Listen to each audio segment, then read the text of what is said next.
Hello friends, this is Neha and welcome to our channel teaching exams.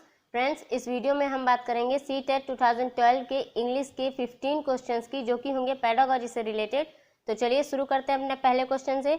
हमारा पहला question है, the main responsibility of a language teacher as a facilitator is number 1 to create a number of opportunities for the learners to use the language meaningfully, number 2 to provide a lot of information and make the learners listen to it, number 3 to strictly control the class and cover the syllabus in quick time, number 4 to read the lessons aloud and provide explanation for each line. So the main responsibility of a language teacher as a facilitator is option number 1 हमारा सही होगा, to create a number of opportunities for the learners to use the language meaningfully. Question में कहा जा रहा है कि जो एक लैंग्वेज टीचर है, भाषा शिक्षक है, उसकी जो मुख्य जिम्मेदारी एज अ फैसिलिटेटर, एक सुविधादाता के रूप में क्या है, तो to create a number of opportunities for the learners to use the language meaningfully, साथियों को कई अवसर उपलब्ध कराना या उनके सामने कई अवसर बनाना, किस लिए, जहां पर वो अपनी भाषा को अर्थपूर्ण तरीके से उपयोग कर सकें। तो ऑप्शन नंबर 1 हमारा सही होगा। हमारा अगला क्वेश्चन है, Which of the following will help learners take greater responsibility for their own learning? Number 1 supervised reading sessions, number 2 controlled writing task, number 3 peer assessment और number 4 summative assessment. So which of the following will help learners take greater responsibility for their own learning? तो option number 3 हमारा सही होगा, peer assessment। Question में पूछा जा रहा है इन चार ऑप्शंस में कौन सा ऑप्शन से बच्चे स्वयं से सीख सकेंगे, ज्यादा सीख सकेंगे, तो पीयर असेसमेंट हमारा आंसर होगा। पीयर असेसमेंट क्या होता है, मान लीजिए क्लास के 5 या 10 बच्चों का एक ग्रुप बनाया, उस ग्रुप में शिक्षक ने एक कार्य दे दिया, बच्चों ने वो कार्य आपस में बांट लिया। पीयर असेसमेंट बच्चों की भूमिका ज्यादा मेन होती है, टीचर का कोई रोल खास नहीं होता है, ठीक है। तो जब बच्चे आपस में अपना कार्य बराबर बांट लेते हैं, फिर वो करते हैं और जब कार्य समाप्त हो जाता है तब वो आपस में ही अपना कार्य एक दूसरे को देकर उसका मूल्यांकन करते हैं या जांच करते हैं कि देखिए हमारा कौन सा सवाल सही है, कौन सा नहीं है। अगर उस कार्य में कोई गलती होती है तो उसे सुधारने के लिए कहा जाता है। और ग्रुप का रूल होता है कि अगर सामने वाले ने आपकी गलती बताई है तो आपको उसको एक्सेप्ट करना होगा और उसे इम्प्रूव करना होगा, उस गलती को सुधारना भी होगा। तो इससे क्या होता है, इस एक्टिविटी में बच्चे एक दूसरे की मदद करते हैं, एक दूसरे से बात करते हैं, एक दूसरे की हेल्प करते हैं, और अगर सामने वाला कोई सजेशन दे रहा है तो उसके विचारों को सम्मान देकर उसके विचारों को मानना भी एक तरीके की स्किल डेवलपमेंट हुई। एक दूसरे की मदद करते हैं तो सामाजिक सहयोगिता निभाते हैं, और एक दूसरे से बातचीत करने से उनकी कम्युनिकेशन स्किल भी डेवलप होती है। वो अपनी बात को प्रभावशाली तरीके से कहते हैं तो उनमें एक नेतृत्व क्षमता यानी लीडरशिप क्वालिटी जो होती है वो डेवलप होती है। तो इस पूरी एक्टिविटी में बच्चे एक्टिव रहते हैं, जिसकी वजह से वो काफ़ी इंटरेस्ट के साथ ये सारे काम करते हैं, और इसीलिए क्योंकि ये सारे काम वो खुद कर रहे हैं इसीलिए वो ज़्यादा सीखते हैं और इसके जिम्मेदार भी वो स्वयं भी होते हैं। इसलिए ऑप्शन 3 पीयर असेसमेंट हमारा सही होगा। हमारा अगला क्वेश्चन है, the main purpose of assessment is number 1 to major achievement of learners, number 2 to give practice in writing, number 3 to improve the teaching learning process, number 4 to decide pass and fail. तो the main purpose of assessment is to major achievement of learners, option number 1 हमारा सही होगा। The main purpose of assessment यानी मूल्यांकन का जो मुख्य उद्देश्य है वो क्या है, तो क्या है, to major achievement of learners, शिक्षार्थियों की उपलब्धियों को मापना, जैसे किस विषय में उन्होंने कब कहाँ पर प्रगति की, कहाँ पर उनका विकास कम हो रहा है, किस विषय को उन्होंने ज़्यादा अच्छे से समझा, किसको कम अच्छे से समझा, इसी की उपलब्धियों को मापना मूल्यांकन का मुख्य उद्देश्य होता है। हमारा अगला क्वेश्चन है, When young learners are taught to improve their spelling and punctuation, they will number 1 enhance their fluency, number 2 nurture their creativity, number 3 sharpen their listening skills, number 4 improve their accuracy. So when young learners are taught to improve their spelling and punctuation, they will improve their accuracy. Option number 4 हमारा सही होगा। Question में कहा जा रहा है कि जब शिक्षार्थियों को उनकी स्पेलिंग और पंचुएशन को सुधारना सिखाया जाता है तो क्या होता है, तो उनकी एक्यूरेसी इंप्रूव होती है। और ये स्पेलिंग और पंचुएशन किस स्किल से रिलेटेड होंगे, तो ये राइटिंग स्किल से रिलेटेड होंगे। जब शिक्षार्थियों को उनकी स्पेलिंग और पंचुएशन को सुधारना सिखाया जाता है तो उनकी राइटिंग स्किल की एक्यूरेसी इंप्रूव होती है। ऑप्शन 4 हमारा सही होगा। हमारा अगला क्वेश्चन है, instead of asking questions and getting answers from her learners, a teacher gives some short text and ask her learners to frame questions. Her primary objectives is to number 1 take their help during examinations, number 2 make the learners realize the difficulties faced by teachers in preparing questions papers, number 3 enhance the learners analytical and critical thinking, number 4 train the learners as good questions paper setters.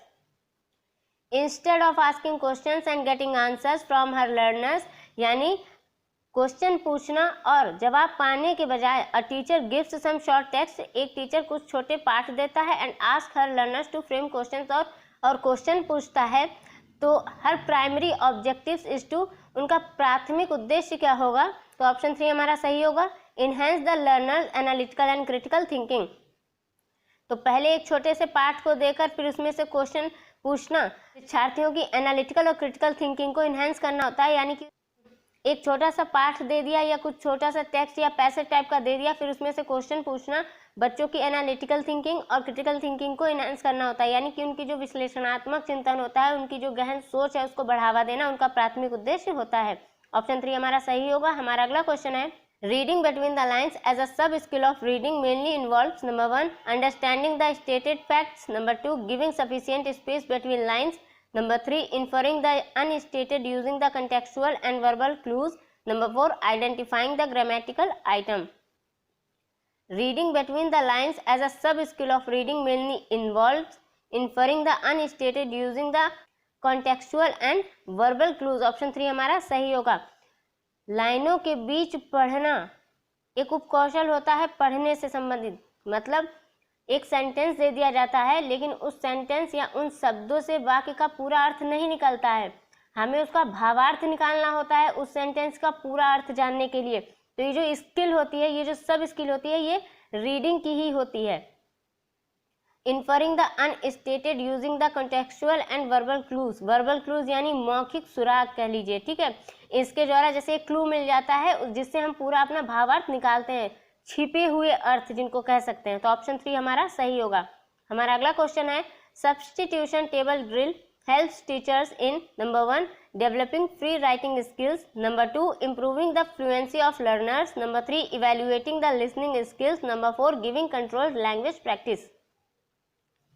Option 4 हमारा यहाँ सही होगा, giving control language practice. तो substitution table drill basically एक classroom technique होती है जहाँ पर शिक्षक एक मॉडल के रूप में काम करता है। जब शिक्षक को एक नई भाषा सिखानी होती है, मान लीजिए एक नई भाषा सिखानी है, तो उसे एक नियंत्रित तरीके से कैसे सिखा सकते हैं, पहले शिक्षक एक शब्द या वाक्य को बोलेगा, फिर जो उनके शिक्षार्थी होंगे उनके पीछे पीछे उन वाक्य को या उन शब्दों को दोहराएंगे। अगला क्वेश्चन है, language skills are best learn number 1 only through written test and assignments, number 2 if they are taught in an integrated manner, number 3 with the help of challenging and mechanical language drills, number 4 when they are introduced in isolation one skill at a time. तो भाषा कौशल कब सबसे अच्छे तरीके से सीखे जा सकते हैं? ऑप्शन 2 हमारा सही होगा, जब उन्हें एक इंटीग्रेटेड मैनर, एकीकृत व्यवस्था से पढ़ाया जाए। जैसे हमारी रीडिंग, स्पीकिंग, लिसनिंग, राइटिंग की स्किल होती है, इनको एक दूसरे के साथ जोड़ते हुए इनका अंतः संबंध, जो अंतः क्रिया होती है, उसके साथ अगर सिखाया जाए तो सबसे अच्छे तरीके से हम भाषा कौशल यानी लैंग्वेज स्किल को सिखा सकते हैं। ऑप्शन 2 हमारा सही है। हमारा अगला क्वेश्चन है, after reading a poem a teacher involves the learners in group work, one group rights the summary of the poem, another draws a picture to depict the main theme and yet another sets the poem to music. This activity number 1 is a sheer waste of time, number 2 caters to diverse abilities and interests, number 3 is aimed at preparing the learner's assessment, number 4 will distract the learners from the lesson. So after reading a poem, एक poem पढ़ने के बाद एक teacher जो होता है वो अपने शिक्षार्थियों को एक ग्रुप में शामिल करता है। एक ग्रुप को वो summary of the poem, poem की समरी लिखने को देता है, दूसरे ग्रुप को वो जो उस पोएम की मेन थीम होती है उसको ड्रा करने के लिए बोलता है। तो ये जो एक्टिविटी है वो क्या है? ऑप्शन नंबर 2 हमारा सही होगा, caters to diverse abilities and interest, यानी कि जो बच्चों की विभिन्न क्षमताएं होंगी, उनकी योग्यताएं होंगी, जो रुचि होगा, जिसका जिस काम में रुचि होगी वो डेवलप होगी, वो अपना पूरा भी कर सकते हैं। तो ऑप्शन 2 नंबर हमारा सही होगा। हमारा अगला क्वेश्चन है, correct speech habits can be developed most effectively through number 1 pronunciation practice, number 2 vocabulary practice, number 3 quizzes, number 4 dictations. Correct speech habits can be developed most effectively through pronunciation practice. Option number 1 हमारा सही होगा। जो उच्चारण की जो आदत होती है उसको प्रभावशाली तरीके से कैसे डेवलप किया जा सकता है, जब हम प्रोनाउंसिएशन का अभ्यास करेंगे, यानी कि जब हम सही से उच्चारण करना सीख जाएंगे तो हम अपना सही से स्पीच करना भी सीख जाएंगे। हमारा अगला क्वेश्चन है, after a story telling session the learners are asked to change the ending of the story, this will help the learners number 1 understand grammar better, number 2 develop library reference skills, number 3 evaluate the teacher's originality, number 4 become imaginative and creative. यहाँ बताया जा रहा है कि जो एक story, मान लीजिए एक स्टोरी सुनाई गई, स्टोरी जब खत्म हो गई, टीचर ने अपने शिक्षार्थियों को इसका जो एंड पार्ट था उसको चेंज करने के लिए बोला। ये शिक्षार्थियों में किस चीज में हेल्प करेगा? तो ऑप्शन नंबर 4 हमारा सही होगा, बिकम इमेजिनेटिव एंड क्रिएटिव। बच्चे जब इमेजिनेशन करेंगे, अपनी क्रिएटिविटी दिखाएंगे तो स्टोरी के एंड को चेंज करेंगे, वो भी प्रभावशाली तरीके से। तो ऑप्शन नंबर 4 हमारा सही होगा। और इसी में टीचर हेल्प कर रहा है उनकी इमेजिनेटिव और क्रिएटिव पावर को बढ़ाने में भी। तो ऑप्शन 4 हमारा सही होगा। हमारा अगला क्वेश्चन है, under constructivist approach to language learning learners are encouraged to number 1 discover the rules of grammar from examples, number 2 avoid errors completely, number 3 practice language drills mechanically, number 4 learn the grammar rules by rote. शिक्षार्थियों को प्रोत्साहित किया जाता है रचनावादी दृष्टिकोण के तहत भाषा सीखने के लिए, किस लिए? ऑप्शन 1 हमारा सही होगा, discover the rules of grammar from examples, उदाहरण से व्याकरण के नियमों की खोज करने के लिए। तो ऑप्शन 1 हमारा सही होगा। हमारा अगला क्वेश्चन है, young learners will enjoy a play included in the text when they number 1 listen to the teacher reading the play, number 2 enact the play, number 3 get detailed explanations about the play from the teacher, number 4 read the play silently. तो when young learners will enjoy a play included in the text book when they enact the play, option 2 हमारा सही होगा। बच्चे जब उसमें खुद involve होंगे तभी उसको एंजॉय भी करेंगे और उसमें अच्छे से सीखेंगे भी। हमारा अगला क्वेश्चन है, the primary objective of using role play is number 1 to evaluate dialogue writing skill, number 2 to promote the reading habit, number 3 to improve the communicative competence, number 2 to develop acting talent. So the primary objective of using role play is option 3 हमारा सही होगा, to improve the communicative competence. क्या role play को use करने का primary objective क्या होता है? बच्चे इसमें इन्वॉल्व होते हैं, दूसरों के साथ इंटरेक्ट भी होते हैं और उनको रेस्पॉन्स भी बहुत जल्दी से देते हैं। तो इससे उनका कम्युनिकेशन स्किल भी डेवलप होता है और यही इसमें सुधारने के लिए बताया भी जाता है, to improve the communicative competence. Option 3 हमारा सही होगा। हमारा अगला क्वेश्चन है, when young learners are asked to read a text silently, they should be instructed number 1 to stop reading whenever they encounter a difficult word or phrase, number 2 to infer the meaning of new words from the context and read with comprehension, number 3 to pay special attention to grammar items used in the passage, number 4 to read fast even if they don't comprehend the meaning।